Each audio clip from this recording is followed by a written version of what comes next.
Assalamualaikum warahmatullahi wabarakatuh. Waalaikumsalam warahmatullahi wabarakatuh. Alhamdulillah alladzi ahyana ba'dama amatana wa ilaihin nusyur. Asyhadu an la ilaha illallah lahu da'watul haq harisun 'alaiha wa ujaba tabsyiri biha wal takum minkum ummatun yad'una ilal khair wa ya'muruna bil ma'ruf wa yanhauna 'anil munkar wa ulaika humul muflihun. وأشهد أن محمدا عبده ورسوله بلغ الرسالة وأدى الأمانة ونصح الأمة وكشف الغمة حتى أتانا اليقين ليلها كنهارها لا يزيغ عنها إلا هالك. اللهم صل وسلم وبارك وأنعم على حبيبنا وشفيعنا وزخرنا ومولانا محمد وعلى أزواجه أمهات المؤمنين وذرياته وآل بيته وأصحابه أجمعين. اللهم صل على روح سيدنا محمد في الأرواح وعلى جسده في الأجساد وعلى قبره في القبور كلما ذكر الذاكرون وغفل عن ذكره الغافلون. رب اشرح لي صدري ويسر لي أمري واحلل عقدة من لساني يفقهوا قولي. أما بعد. Para asatiz yang saya muliakan, ayah bunda yang saya cintai, dan bapak ibu jamaah salat subuh yang dirahmati Allah, marilah senantiasa kita panjatkan puji dan syukur kepada Allah yang telah memberikan nikmat iman kepada kita sehingga kita dapat melangkahkan kaki kita untuk melaksanakan salat subuh berjamaah.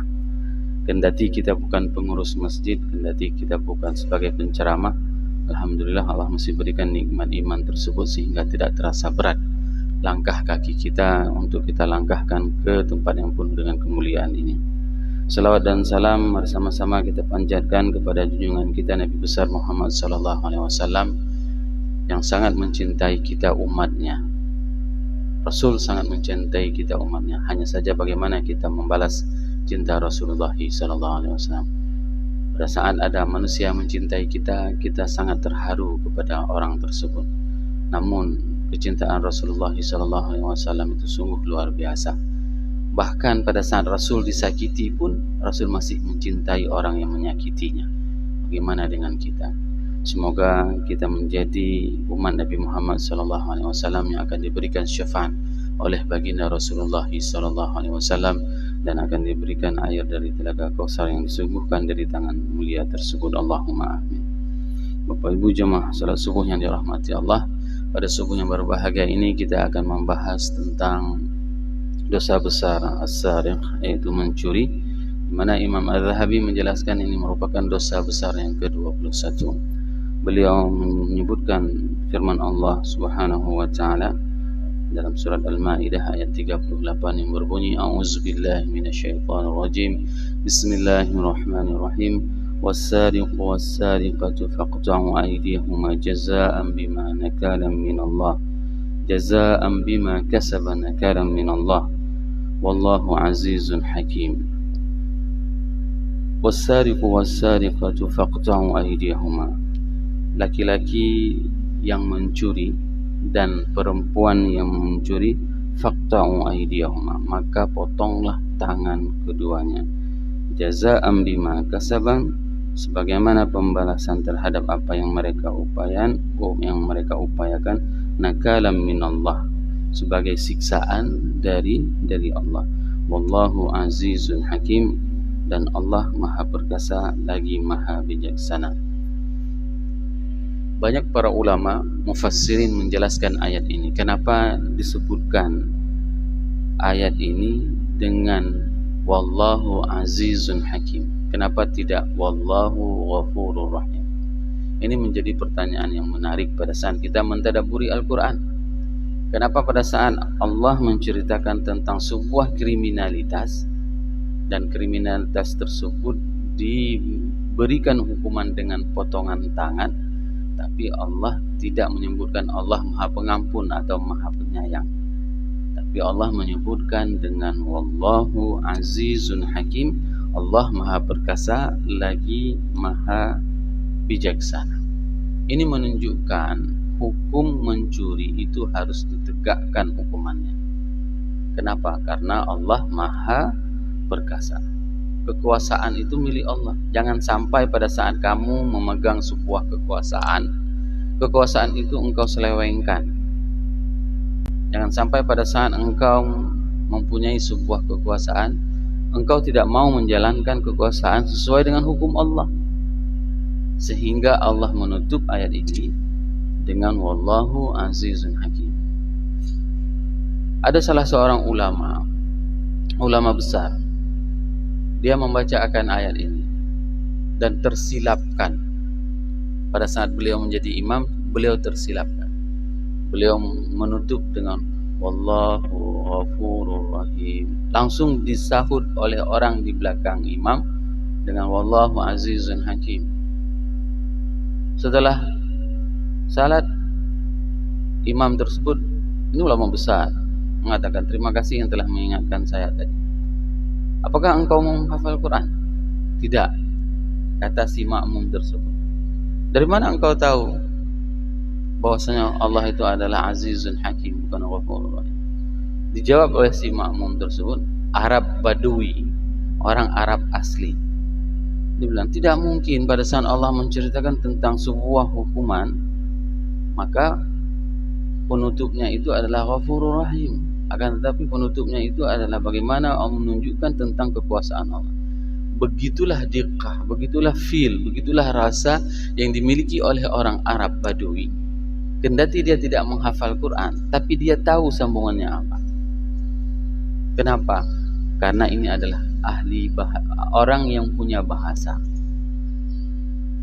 Dan tidak heran, Ibnu Abbas, Ibnu Mas'ud, salah seorang ulama besar dan ahli Quran, beliau itu tidak tahu arti Fatirus samawati wal ard, kecuali kapan?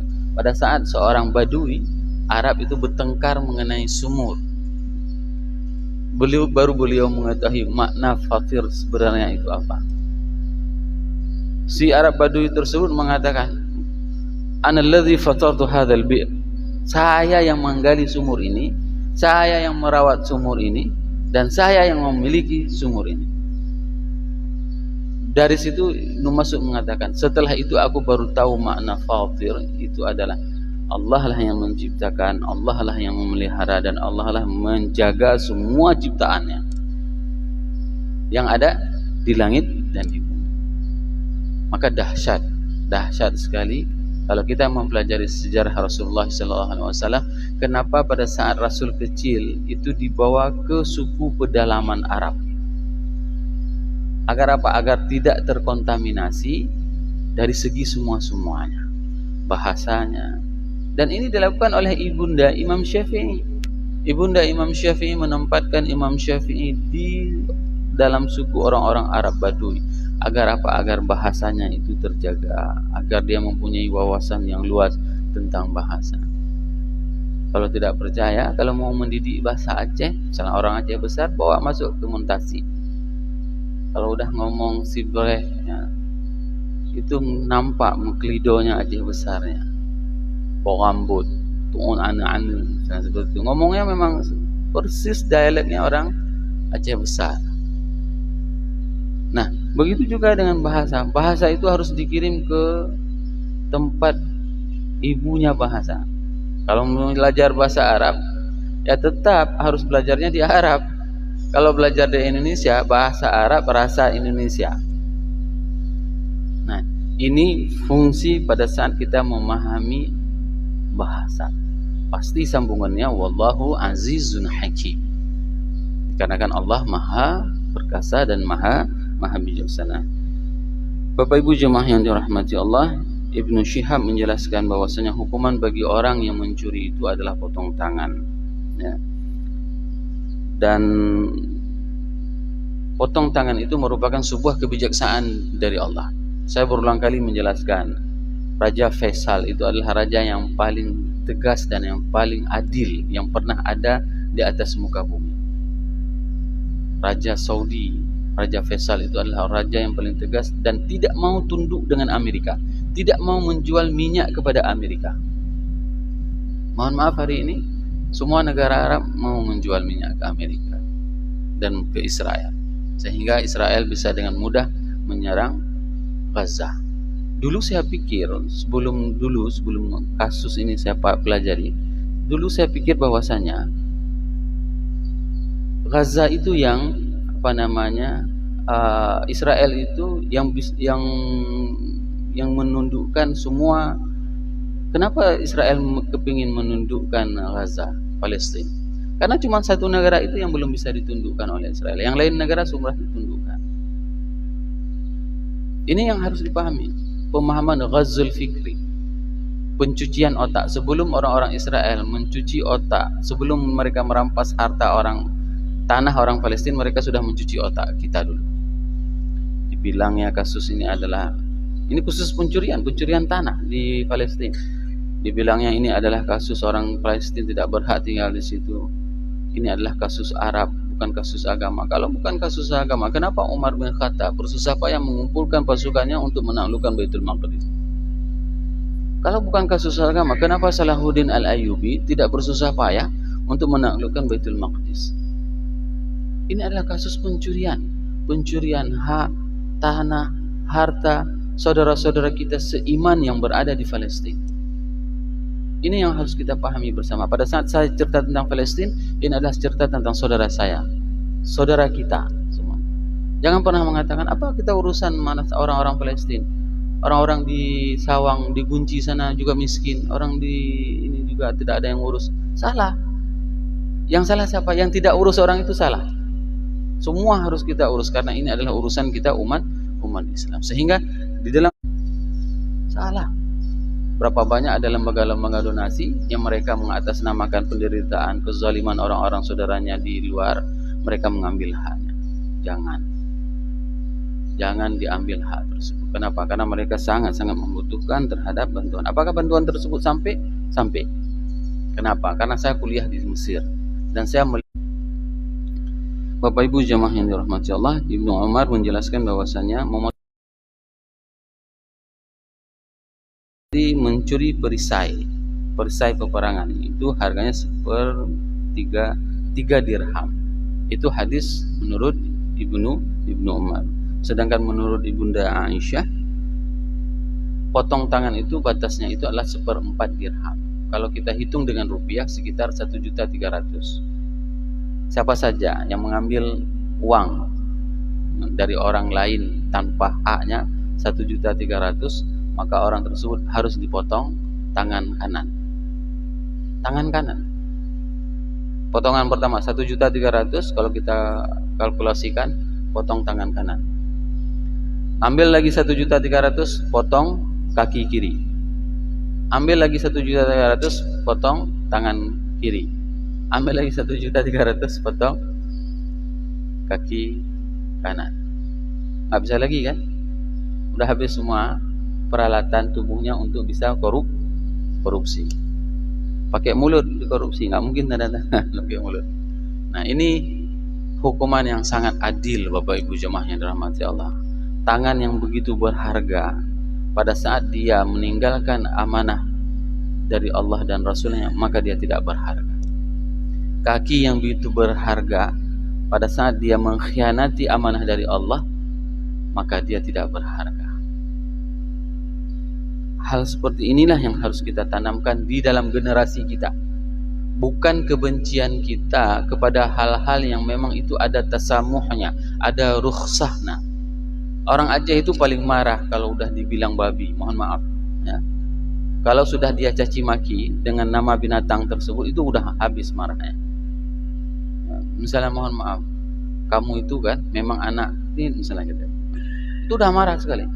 Padahal babi pada saat kepepet boleh dimakan Bapak Ibu ya. Pada saat kepepet boleh dimakan, betul kan? Haram babi pada saat urus menyelamatkan nyawa itu boleh dimakan. Ini jangan dipotong videonya. Boleh dimakan kalau sudah kepepet, boleh untuk menyambung nyawa. Tapi kalau mencuri kapanpun tidak boleh. Kalau mencuri tidak boleh kapanpun. Dan ini yang harus kita tanamkan sama generasi kita. Nah, mencuri itu tidak boleh sama sekali. Sama sekali tidak boleh. Karena hukumannya itu sangat tegas. Sehingga Raja Faisal mengatakan kepada Presiden Amerika waktu itu, kamu mengatakan bahwasanya negara kami tidak ada hak asasi manusia, menghilangkan anggota tubuh manusia. Hari ini di negara saya, di Saudi waktu itu ya, kalian boleh tenteng uang 2 kantong plastik berjalan di tengah jalan, tidak akan ada orang yang berani mencurinya. Tapi pada saat negara kalian berjalan di Brooklyn itu di New York, kalau kita jalan, nggak berani kita jalan sendiri, Pak. Cobalah keluar dari apartemen kita jalan sendiri, begitu berapa langkah kita jalan itu sudah ada orang di belakang yang todong dengan senapan laras panjang. Harus kita lepaskan semuanya. Itu dengan ketidakamanan negara tersebut. Belum lagi dengan tingkat perselingkuhan. Seorang suami begitu keluar apartemennya, istrinya bisa melakukan selingkuh dengan tetangganya. Kenapa? Karena tidak ada hukuman yang tegas seperti di dalam Islam ini. Dalam Islam sudah sangat jelas. Siapapun yang mencuri, apabila sudah sampai 1/4 dirham, 1/4 dinar, maka dia harus dipotong tangannya. Berani nggak kira-kira kalau seandainya kita diberikan kekuasaan di desa kita ini, lalu kita olah anggaran 1.300.000, kita ambil untuk hak kita, dan konsekuensinya tangan akan putus. Nggak akan pernah ada yang berani. Tidak akan pernah. Kenapa? Karena hukum Allah itu untuk menjaga kehormatan tangan kita, untuk menjaga kehormatan kaki kita.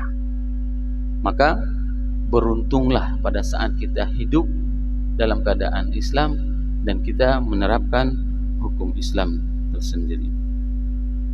Abu Hurairah meriwayatkan sebuah hadis dari Rasulullah SAW, la'anallahu as-sariqu yasriqul baydah fatuqta'u yadahu wa yusriqul hablun fatuqta'u yadahu. Allah melaknat seorang pencuri yang mencuri telur. Ya. La'anallahu as-sariqu yasriqul baydah fatuqta'u yadahu, dan dipotong tangannya. Wa yasriqul habla fataqta'u yadahu, dan orang yang mencuri tali, ya, seutas tali lalu dipotong tangannya. Al-Ma'ashi mengomentari hadis tersebut, bukanlah telur yang dicuri itu adalah telur yang dijual di pasar, ya. Bukan buah manok, bukan telur ayam, bukan telur bebek. Kenapa? Karena itu tidak sampai harganya 1/4 dinar. Kan nggak mungkin satu telur harganya 1.300.000. Telur apa kira-kira yang harga yang 1.300.000? Nah, Al-Ma'ashi mengomentari hadis tersebut adalah, yang dimaksud dengan telur dalam hadis ini adalah helm baja peperangan. Itu dia. Helm peperangan itu harganya sekitar 1.300.000 perisai. Ya, perisai dalam peperangan. Kenapa ini dikatakan? Karena harta yang dicuri, para ulama fuqaha itu sepakat adalah harta yang memang berharga. Itu yang disepakati oleh para ulama, bukan harta yang tidak berharga. Sedangkan seutas tali, ya, itu yang dimaksud dengan seutas tali itu adalah yang samanya dengan harga 3 dirham. Tali yang berharga dengan 3 dirham itu sama juga akan dipotong tangannya. Ada tali yang 3 dirham, ya, 1.300.000. Kalau orang panjat gunung itu talinya mahal, talinya halus, ya kan. Jangan dipikir nggak ada. Ada tali mancing juga mahal, ya. Tali mancing beserta dengan umpan-umpannya itu melebihi 1.300.000. Jangan disalah ditafsirkan. Jangan ada orang yang mencuri tali jumuran juga dipotong tangan. Jangan salah dimanakan. Seutas tali apabila harganya sudah 3 dirham atau 1/4 dinar, maka harus dipotong tangannya. Hadis dari Ibunda Aisyah, di mana kejadiannya pada Bani Makhzum, ya, seorang perempuan pernah mencuri dan itu memohon kepada Rasulullah SAW untuk dimaafkanlah kasusnya. Setelah seorang perempuan tersebut mencuri, diminta mohon maaf agar jangan dieksekusi potong tangan. Siapa yang dikirim? yang dikirim untuk melobi Rasul itu adalah Usamah bin Zaid. Usamah bin Zaid itu dilobi untuk menyampaikan kepada Rasul, wahai Rasul, janganlah engkau potong tangan, kasihan dia. Apa yang dijawab oleh Rasulullah SAW, dan hadis itu sangat terkenal, ya, bahwasanya innama ahlakal ladzina min qablakum annahum kanu idza saraku fihim asy-syarif tarakuhu. Sesungguhnya celakanya orang-orang setelah kalian itu, ya, binasalah orang-orang sebelum kalian itu apabila yang mencuri itu asy-syarif, asy-syarif, orang-orang yang mulia, taraku, mereka tidak mau menegakkan hukumnya, mereka tidak mau menerapkan hukumannya. Wa idza saraqa fihim adh-dhaif, dan apabila orang-orang yang lemah, orang-orang yang tidak mempunyai kekuasaan, jabatan, kedudukan, apa yang mereka lakukan? Aqamu alaihi al-had, maka mereka menetapkan hududnya, mereka menetapkan hukumannya. Wa ayyamullah law anna Fatimah binti Muhammad saraqat, dan demi Allah, kalau seandainya Fatimah binti Muhammad itu mencuri, ya, laqata'tu yadaha, maka aku akan memotong tangannya. Coba bayangkan bagaimana cintanya Rasulullah SAW terhadap putrinya. Ini putrinya, anak yang paling dicintainya. Inilah generasi Rasulullah SAW setelah itu, yang menghasilkan zuriat-zuriat Rasulullah SAW. Tapi apa yang dikatakan oleh Rasul? Kalau dia mencuri, maka ku potong tangannya. Jangan pernah bedakan, Bapak Ibu jemaah yang dirahmati Allah. Kenapa orang-orang terdahulu itu, mereka itu celaka, mereka itu hancur dikarenakan hal seperti itu. Dalam negara nggak tahu saya namanya, istilahnya apa, hukum itu tumpul ke atas, tajam ke bawah. Ini yang paling parah. Nah, orang yang mencuri ayam dihukum 3 tahun. Orang korupsi, setelah 10 miliar dia korupsi, 1 tahun dia keluar. Dia sudah hitung semuanya labanya, kasih sekian untuk ini, sekian untuk ini, sekian untuk ini, sekian. Masih ada sisa, dan itu bisa hidup untuk 7 keturunan. Karena apa? Karena hukuman itu tidak ditegakkan, maka negara itu kacau balau. Kalau seandainya semuanya mempunyai prinsip, ya, bahwasanya tidak akan berani orang akan melakukan pencurian. Berani nggak orang kalau seandainya dia punya anggaran 1 miliar, dia akan korupsi, katakanlah misalnya 500 atau 100 juta. Kalau 100 juta udah berapa kali potong? Leher-leher harus potong. Kalau tadi 1.300.000 potong tangan kanan, kaki kiri, tangan kiri, kaki kanan. Itu kan hanya akumulasi 10 jutaan. Nah kalau 100 juta seseorang, bagaimana eksekusinya? Ini yang harus kita pahami bersama. Ini hukuman di dunia. Belum lagi nanti hukuman yang akan Allah berikan di hari akhirat. Maka tanamkanlah pengetahuan bahwasanya di dalam Islam itu tidak dibenarkan, tidak ada toleransi terhadap pencuri. Dan seseorang pencuri itu tidak dalam keadaan beriman pada saat dia mencuri, ya. Dan itu adalah hadis Rasulullah SAW, la yazni zani hina yazni wa huwa mu'min, ya. Begitu juga tidak beriman orang yang mencuri pada saat dia sedang mencuri. Pada saat dia mencuri, dia meninggalkan Allah dan Rasulnya, menempatkan Allah dan Rasulnya pada suatu tempat yang lain, sehingga dia berani melakukan hal seperti itu. Kalau seandainya dia selalu dalam pengawasan Allah, maka dia tidak akan pernah berani untuk melakukan kemaksiatan mencuri tersebut. Semoga kita semuanya terselamatkan dari semua godaan dunia, sehingga kita mau melakukan pencurian. Dengan beberapa ayat dan hadis ini dapat meningkatkan keimanan dan kecintaan kita kepada Allah dan kepada Rasulullah SAW. Subhanakallahumma wa bihamdika asyhadu an la ilaha illa anta astaghfiruka wa atubu ilaik. Assalamualaikum warahmatullahi wabarakatuh.